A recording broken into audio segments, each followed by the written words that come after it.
Bienvenue dans cette vidéo où on va voir ensemble 5 étapes pour trouver des clients en tant que développeur freelance, que vous soyez sur WordPress, Shopify, Wix, PrestaShop, Drupal, Webflow, etc. Peu importe le CMS que vous utilisez, vous allez voir comment trouver des clients, donc les étapes de A à Z. Je vais me présenter juste avant de commencer cette vidéo, je m'appelle David Lefebvre, j'ai cofondé avec Léa, ma compagne et associée, la plateforme befreelancer.com, je vous ai mis le lien dans la description. C'est une plateforme à la fois pour les développeurs mais aussi pour les graphistes, pour les web designers, pour les rédacteurs, pour les experts SEO, les traducteurs, etc. Tous les métiers du digital sont les bienvenus sur Befreelancer, je vous ai mis le lien dans la description. La première étape, ça va être de se former sur un CMS donné et voire même sur un type de site. Par exemple, si aujourd'hui vous faites du WordPress et que vous faites des marketplaces, vous allez trouver des clients tous les mois et vous n'avez pas besoin de beaucoup de missions pour vraiment bien vivre de votre activité.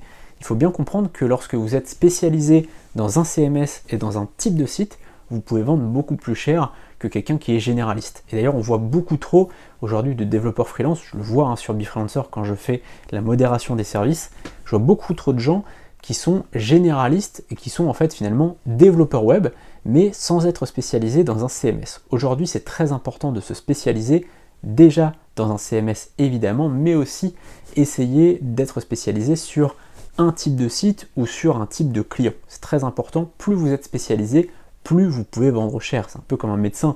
Un médecin généraliste gagne beaucoup moins qu'un neurologue, par exemple, puisque c'est beaucoup moins spécialisé. Forcément, le généraliste, il est généraliste, le neurologue, il est spécialiste. Pour se former en tant que développeur, c'est assez simple, que vous soyez sur WordPress, Shopify, PrestaShop, etc. Vous avez beaucoup de tutos gratuits sur YouTube, mais vous avez aussi des plateformes aujourd'hui qui vous permettent d'acheter des formations pour très peu cher, pour quelques dizaines d'euros, vous pouvez acheter des formations sur Udemy, sur Domestika, sur BeTeacher. Je vous ai mis aussi le lien de BeTeacher dans la description. Voilà, vous allez pouvoir vous former à moindre coût. Et ça, c'est très intéressant. C'est vrai que le métier de développeur, c'est celui sur lequel vous avez le plus de contenu, le plus de formations, et notamment des formations gratuites. Sur YouTube, il y a des tonnes et des tonnes de formations gratuites. C'est très intéressant de les utiliser. La deuxième étape, ça va être de créer votre ou vos propres sites. Vous pouvez créer 1, 2, 3 sites, peu importe. L'essentiel, c'est vraiment de montrer vos capacités. Si par exemple vous êtes développeur Shopify et vous êtes spécialisé sur ce CMS, vous allez pouvoir créer 1, 2, 3 boutiques pour pouvoir montrer ce que vous savez faire en termes de rapidité du site, d'ergonomie, de design. En fait, ça va vraiment être des vitrines pour votre activité. Peu importe si vous ne faites pas beaucoup de chiffres avec, l'essentiel, c'est vraiment de montrer l'étendue de votre talent. La troisième étape, ça va être de proposer à des entreprises ou à des particuliers de créer leur site gratuitement en échange d'un témoignage. L'idée ici, c'est d'aller voir évidemment des gens qui ont un projet de site en rapport avec ce que vous voudriez vendre. Par exemple, si vous voulez créer des sites pour les coiffeurs, uniquement ça, vous voulez créer que des sites pour les coiffeurs, eh bien allez dans votre village ou dans les villages alentours, vous leur proposez finalement une création gratuite, ils vont dire oui, c'est assez facile de vendre quand c'est gratuit, et donc finalement vous allez juste dire voilà, j'aurai juste besoin en échange d'un témoignage. Quand vous aurez votre site, quand il sera en ligne, j'aurai juste besoin d'un petit témoignage parce que je débute mon activité. Il y en a plein qui vont trouver ça sympa en fait de donner un petit témoignage contre un site gratuit. Ils vont être d'accord, donc ça va être facile de trouver 1, 2, 3, 4 clients comme ça, clients entre guillemets, et puis par la suite ils seront peut-être intéressés par une autre prestation. Donc déjà, l'avantage c'est que vous allez pouvoir éventuellement avoir des clients par la suite qui seront peut-être intéressés par une prestation de SEO. En plus de ça, vous allez pouvoir avoir des témoignages, comme on le disait.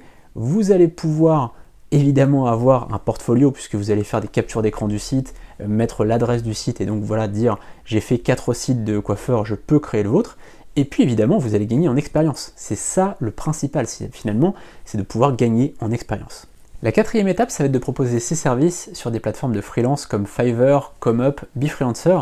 Encore une fois, Befreelancer, je vous ai mis le lien dans la description. Fiverr, je le mets un petit peu à part quand même, puisque c'est une plateforme de microservices, avec des services à 50, 100, 200 dollars pour de la création de site web. On voit que c'est pas suffisant. On ne peut pas aujourd'hui gagner sa vie en proposant ce type de prix. Évidemment, les gens qui proposent ce type de service, c'est des gens qui sont souvent au Bangladesh, en Inde, au Pakistan. Donc pour eux, finalement, c'est cohérent. Finalement, à 200 dollars, ils vivent de leur activité en proposant des services à ce prix-là.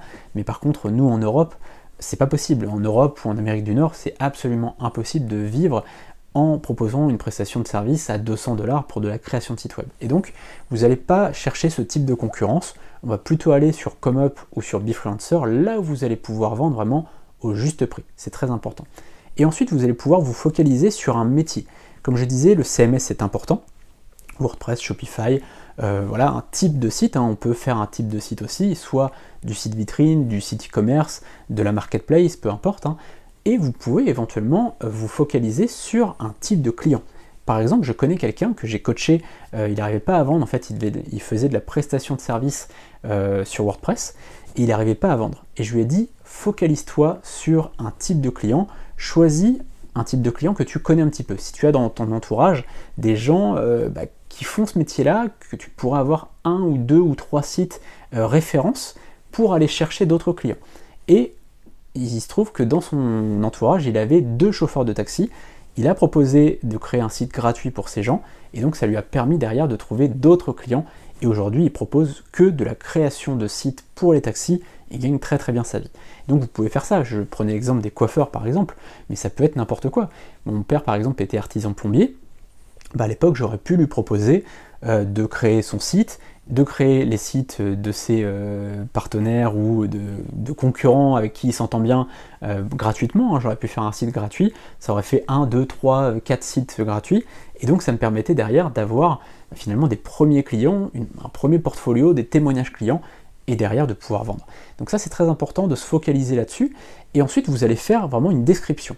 Alors pourquoi je conseille Befreelancer, pourquoi je conseille ComeUp, ce genre de plateforme, puisque vous allez avoir des prestations de services clé en main, entre guillemets, puisque vous allez dire, voilà, je fais ça, pour tel prix, les gens payent, ils savent qu'ils vont avoir ça.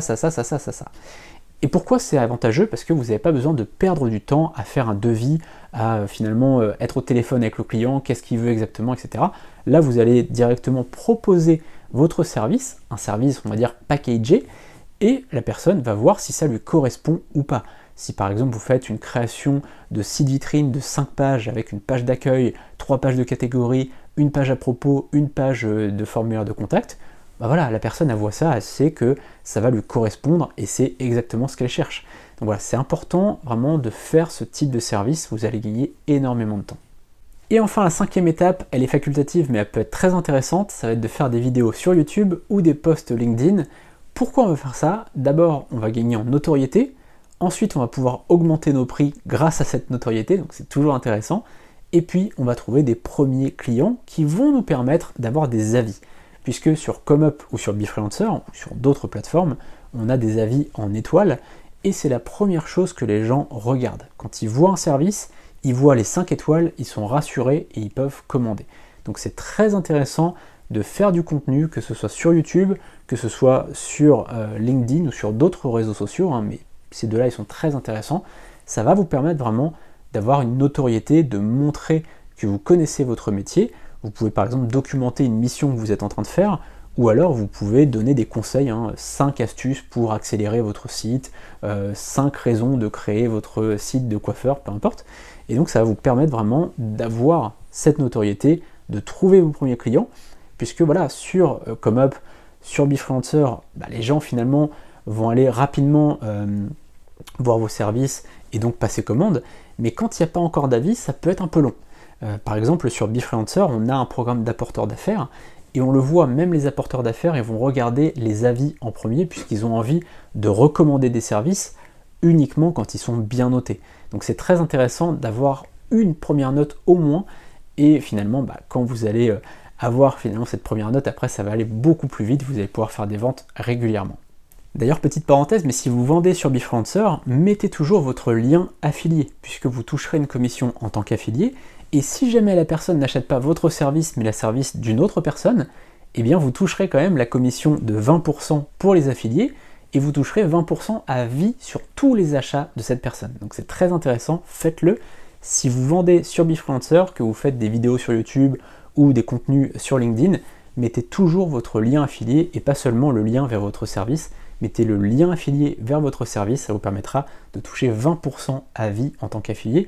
C'est toujours très intéressant. Le lien Befreelancer, il est juste en dessous dans la description. Voilà, c'est la fin de cette vidéo, j'espère qu'elle vous a plu et surtout qu'elle vous sera utile. Je vous souhaite la bienvenue sur Befreelancer si vous le souhaitez et bienvenue sur cette chaîne. J'espère qu'il y aura plein de nouveaux contenus. Je prépare plein de choses, j'ai ma liste de vidéos juste ici.